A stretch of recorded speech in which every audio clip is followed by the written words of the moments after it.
Bonjour à tous, au menu, j'ai 3 choses à vous montrer ultra importantes. Le BTC a peut-être posé son bottom dès à présent et l'explosion dont je vous parlais hier devrait arriver. Ou bien on a la deuxième zone de rebond qu'on va repérer et que je vais vous expliquer. BNB, un setup très bearish. BNB, ça devrait dump très fort. Vous allez voir, si vous avez du BNB, peut-être pensez à vous protéger, je vais vous montrer. Et l'Ether, on est le setup vraiment d'accumulation a été confirmé et ça devrait exploser dans les prochaines journées. Voilà, c'est le week-end du coup dans les prochains jours et ça risque d'être assez fou. Regardez bien cette vidéo, vous n'allez pas vouloir la manquer. On est parti.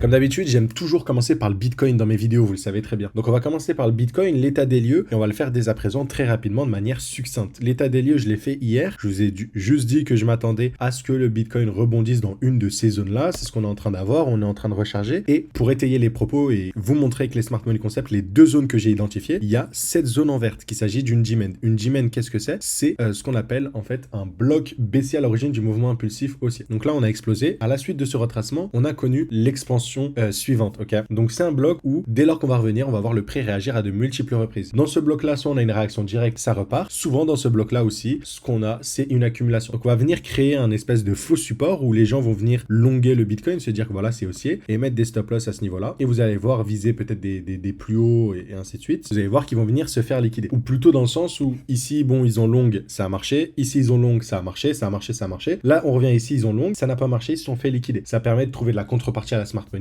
et de repartir. Le vrai truc qui nous indiquera que la structure repasse haussier, je vous l'ai dit, c'est si on casse ce point haut là. Voilà, ce point haut a causé un point bas, ce point haut a causé un point bas, ce point haut a causé un point bas et ainsi de suite. Dès lors qu'on aura la cassure de ça, c'est pour moi la confirmation d'une reprise d'une tendance haussière et non plus baissière, où les hauts seront de plus en plus hauts et les points bas seront de plus en plus hauts aussi. Donc on va suivre de très près. Sinon, on a la suite logique sur le Bitcoin et la suite logique, c'est qu'on va avoir une réaction du prix à peu près ici. Donc je suis pas en low time frame pour vous montrer exactement la zone où ça va réagir, mais vous connaissez le principe, toujours à vous identifier dans une de ces zones de Fibonacci, boum, ça va shorter, puis on va redescendre quoi. Il y a des gens qui vont shorter, ça va redescendre. Continuation de tendance baissière. Enfin, on peut shorter à ce niveau-là. Ce que je veux dire, c'est un setup classique, continuation de tendance, tu vois. Ça dump, on attend retour dans une FVG ou un niveau de Fibo, on short, stop loss bien placé, etc.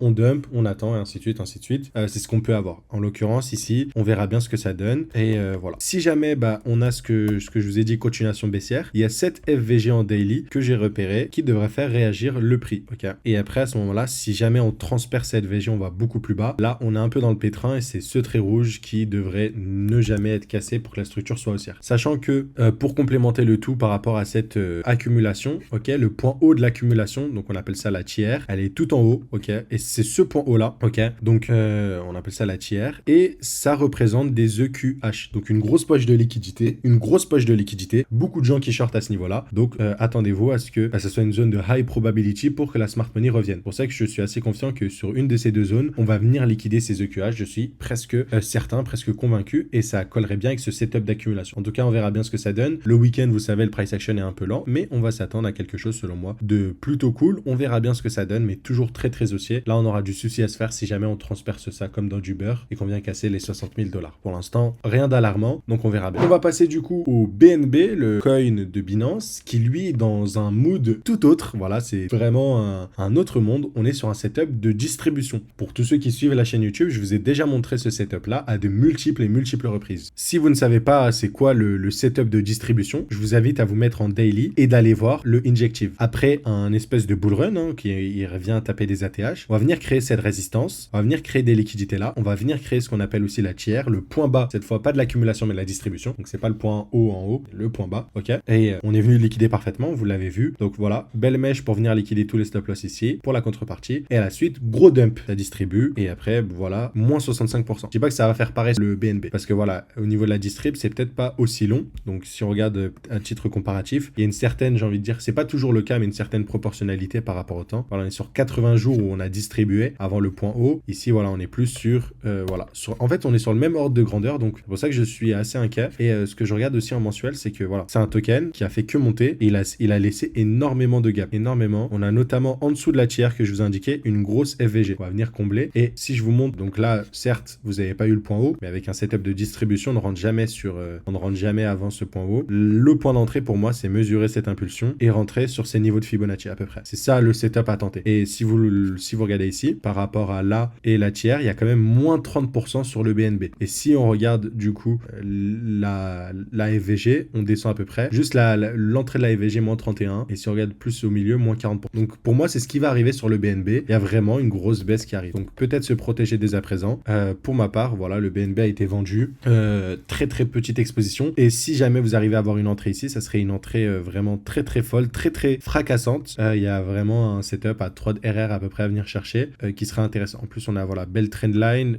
C'est pas ultra précis, mais voilà, ça vous donne un ordre d'idée. Et c'est quelque chose à quoi je m'attends, bien évidemment, avec une bonne gestion du risque, toujours un stop loss. Le stop loss est à ce niveau-là, parce que si jamais on casse ce haut-là, c'est-à-dire que c'était pas réellement une distribution, ça invalide le scénario, ok? Mais dans la plupart du temps, ça se passe plutôt bien. Et il suffit de le voir. On avait la même sur Injective. Je vous l'ai montré avec aussi le Métis. Voilà, toujours à titre comparatif par rapport à ce qu'on a sur le BNB. C'est vraiment pas anodin. Là, c'était une distribution un peu différente. C'est qu'on avait une tiers qui était aussi des EQL. Donc, c'était une plus grosse, c'était un high probability que la smart money vienne liquider cette zone de liquidité. Et là, au lieu d'avoir des highs qui étaient parfaitement alignés, là, on a eu des highs, vous avez vu, créer en fait plutôt une trend line. Mais on a bien eu le pic ici, boom, pour ensuite rechuter. Et ce qui est intéressant, c'est qu'au niveau de ce pic-là, vous le regardez toujours en weekly. Vous le verrez, en fait, en weekly, ça va jamais clôturer, en fait. Ça va être une mèche qui va venir liquider tout ça, qui va faire les dégâts. Mais au niveau de la bougie elle-même, vous voyez que ça ne clôture pas, il n'y a rien de bullish. Si je regarde sur le BNB, c'est pareil. Vous allez voir ici, c'est quelque chose, voilà, c'est une mèche qui vient liquider tout et une bougie énorme qui vient ravaler tout le mouvement, ok? Si je vous montre ne serait-ce qu'en 2 weekly, voilà, il n'y a rien de bullish, c'est juste une mèche qui a liquidé et voilà. Et il y a énormément de gap à venir combler sur ces niveaux-là. Donc à suivre de très près, mais pour moi,